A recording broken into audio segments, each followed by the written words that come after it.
This is Jenny with your weekly energy forecast for the week starting September 14th and running through September 20th. If you are new to my channel, I am a practicing shaman and I do energy readings and help people get in touch with their animal spirit guides. I will get straight into this week's reading and tell you about the tarot card that came up when I tuned into the overall energy of the week. And that card was the 10 of Pentacles.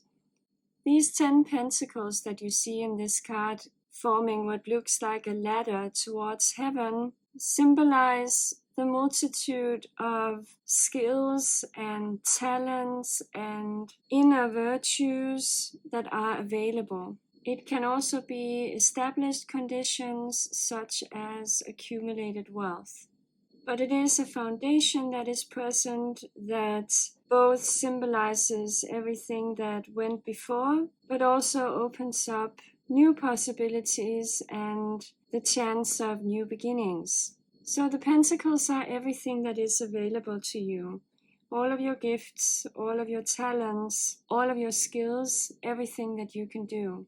So when there is such a multitude of different resources present, we also have an obligation to put it to use. So to figure out how all of our gifts and talents can service the community and improve matters for the collective as a whole.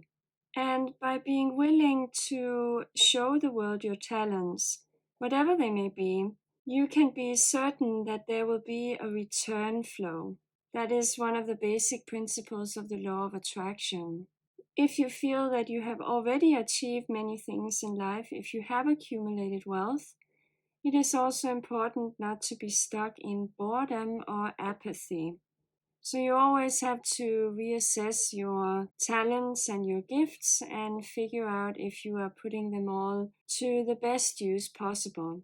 So there's a focus on service this week, on asking yourself if you are using your talents in the best way possible, if there is more you can do to make sure that everything you have inside you is utilized. If we have talents that we don't use, we are actually stunting our own spiritual development. A talent is a gift from the divine, and we have an obligation to put that to use. So that is in focus this week. But this card also speaks about new beginnings. So maybe finally we will begin to see the fruits of our labor. Remember the card from last week where we saw this gardener planting the seeds of his dreams? Maybe we will begin to see some of that come to fruition. So it's a very positive week that lies ahead where you might finally see some results of something that you might have been working on for a very long time. I always show you the card from the traditional Rider-Waite deck too, and here we have a similar image. The pentacles don't form a ladder in this card, they are kind of scattered everywhere, but that symbolizes that it is a multitude of talents or gifts that we're talking about. The house that we see in the background in both of these cards, or the castle, that symbolizes stability. So what you have is a stable thing, it is a stable foundation, so the chance of positive developments towards something new is very present in this card. So a positive week for us where you might finally begin to see some results. So the crystal I have been guided to work with this week is strawberry quartz. This is a crystal that I refer to as one of my positivity stones. It is a stone that can help you see how everything is connected. It can help you see the cause and effect. And that also means that it can help you see your own parts in the greater picture.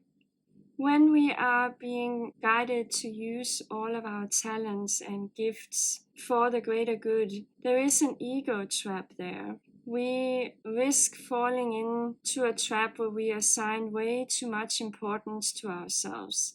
And then the ego takes over And whatever talents we have, we might think we're putting to use for the greater good and thereby helping our spiritual development, but it is really the ego that has taken over. This particular crystal can prevent you from falling into that ego trap. It lessens the feelings of self-importance. It makes you more witty and lighthearted. I always feel like I want to laugh when I'm holding this crystal. It can also help you really discover the positive qualities of your own personality and work towards focusing on them. So that's the crystal for this week. So let's see what messages our spirit guides have for us. I will be using the Sacred Traveler Oracle deck by Denise Lin. So let's see what comes up.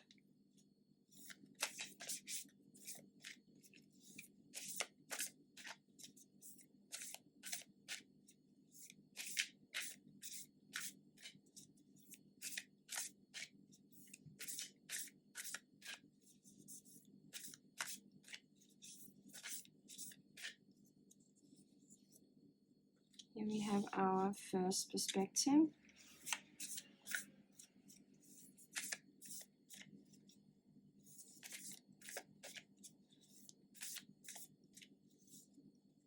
Our second perspective.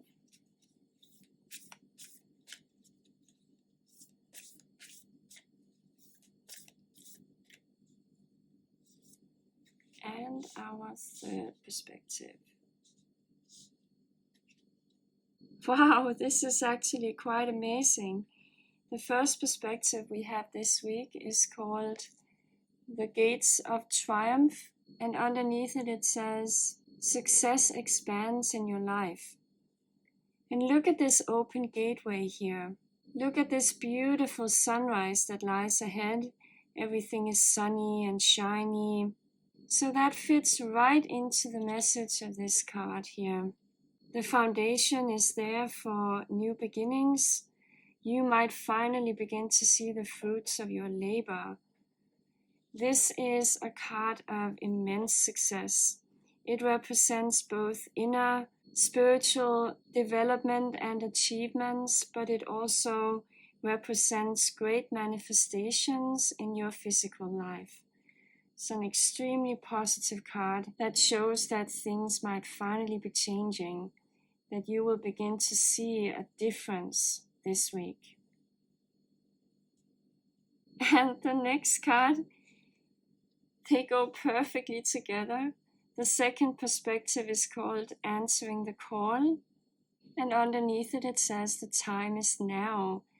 So this is the call to walk through this gate. This is the call to do whatever it takes to manifest this future. So this card tells you, yes, you have to utilize all of those talents that you have.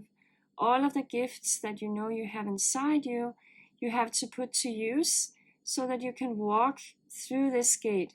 The time is now. You can no longer put it off. You're not supposed to put it on hold anymore. Whatever you have inside you is a gift from the divine, and you're supposed to use it. So these two cards go perfectly together. This card speaks of all of these pentacles here, all of your gifts and talents, and it invites you to put it all into use. Don't ignore it anymore. If you have been feeling a certain calling towards a change in career, or towards taking on a new hobby, or towards finally doing what it is you feel passionate about, the time is now. Your foundation is secure, so there's no risk involved. And Spirit wants you to do it. You shouldn't put it on hold anymore. And the next card speaks about that passion. It is called Passion and Pleasure, and underneath it says, savor your life. So this means that this passion that you have for certain things that you might have been ignoring because maybe you're stuck in a job that you need but don't really like. So you have been ignoring what your heart really beats for. This week you're being guided to listen to your heart, to not let that passion burn out, but again to utilize those talents so that you can live a fuller life. Spirit or the universe or whatever you want to call it doesn't want us to suffer. We're not supposed to live a life where we deprive ourselves of joy and where we sacrifice because that's what we have been raised to think that we're supposed to do, or because we think that self-sacrifice is what it takes to make people love us, that we have to do everything for others. That's not what Spirit wants for you. Spirit wants you to dance like this woman in the card and savor your life, your passion, your joy. So you're being encouraged to do that this week. An extremely positive message, I must say, that the foundation for growth and change is there. We have this multitude of gifts and talents. The foundation is strong, and the gates or the window towards a glorious future is open. If you overcome your fear of utilizing all of those gifts and actually walk through this gate with an open heart and tell the world, these are my talents, here I come. So you have to dance in the moonlight here and savor your own passions, your own life. That's what Spirit wants you to do. So a very positive message for this coming week. I will also be pulling an animal card. I am using my Higher Intuitions Oracle, one of my favorite decks. So let's see what animal comes up for us this week.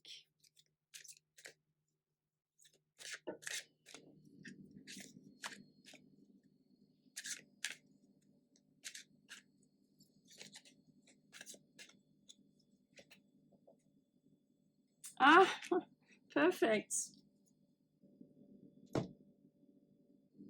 The animal spirit that came up for us this week is the robin. Look at this little beautiful bird. And underneath it, it says new beginnings.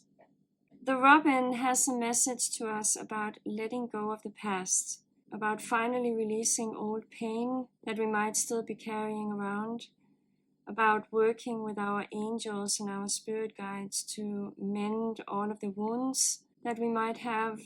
The robin wants you to reach out to them, can help you reach out to them so that your past will no longer weigh you down. So this animal spirit has a message to you about releasing pain that you might be carrying, pain that might prevent you from walking through this gate here into this glorious new future that lies ahead. Also pain that might prevent you from seeing these talents and gifts that Spirit has given you. Maybe you have been in an abusive relationship in the past. Maybe you're still carrying criticism from your parents around with you. Or maybe you have pain that goes even further back to a different life. It is now time to release that. You're being encouraged to work on releasing that so that you can find joy. So that whatever people might have told you in your past doesn't hold you back. So that that doesn't prevent you from utilizing all of your gifts and walking through that gateway with your head held high. So the new beginning that the robin is telling us about is this joy that you see in this card. It is embracing your life and lightening your heart so that you can dance like these two people you see in this card. So the robin is a beautiful animal spirit that can help you with overcoming pain and with embracing new beginnings. So I will put him here. Actually, he could go anywhere. So a very clear message from the cards this week. All about new beginnings, embracing your own talents, letting go of the past so that you can find this sunrise right there. Before I finish the reading this week, I would like to say thank you for some of the kind emails that I have received from you guys. Some of my loyal followers have noticed that my energy has not been the same in the last few videos, that my voice has been a little lower, and it is low again today. So I thought I would just let everyone know that when you do this type of spiritual work, you also deal with darkness. Energy is all about balance. There's positive energy out there, but there's also evil energy or dark energy. Many people don't like the word evil, but there is no other word to describe true darkness. And my channel has grown a lot lately, and I am grateful that I now have more viewers and that my message seems to be getting out to a broader audience. But I have been experiencing an attempt by darkness to prevent this from happening. And the way it has impacted me is that as soon as I have started the camera and started talking and started doing this reading, I have lost my voice and my ability to talk. I have a water bottle next to me and I need to drink every other moment basically to keep my voice just a little bit clear. If you could see my chest, you would be able to see all of the protective crystals that I am wearing, just so that I am able to communicate what the cards are telling me. I'm not saying all of this to cause any fear or anything like that in you. I can handle it. I've been doing this for many years. But I am saying it to explain why my voice has been more low energy, and also to explain why I have started encouraging you to like the video and subscribe to my channel. Because the way YouTube works, when you do that, it just helps me get my message out there. I have also dealt with psychic attack brought on by people who are jealous that my channel is growing. I don't know why, I don't know them, but I feel the energy that they are sending my way nonetheless. So yeah, now you know, if my voice has been a little lower and I sound like I have a cold, that's why. But please don't worry about me, I can handle it. And as soon as I switch off the camera, I will gain my voice back. That's also how I know that all of this is energetic. It is something that is sent my way to prevent my message from getting out there. So that also tells me that what I am doing is important. And that is why the channel will not close and I will continue to do these readings. Lastly, the channel now has enough followers for YouTube to have opened the community tab. I am not sure yet how I want to utilize that resource, but please keep an eye on it and I will let you know once I figure out what I want to post there. But that was the reading for this week. I hope you enjoyed it and I will talk to you again soon. Bye!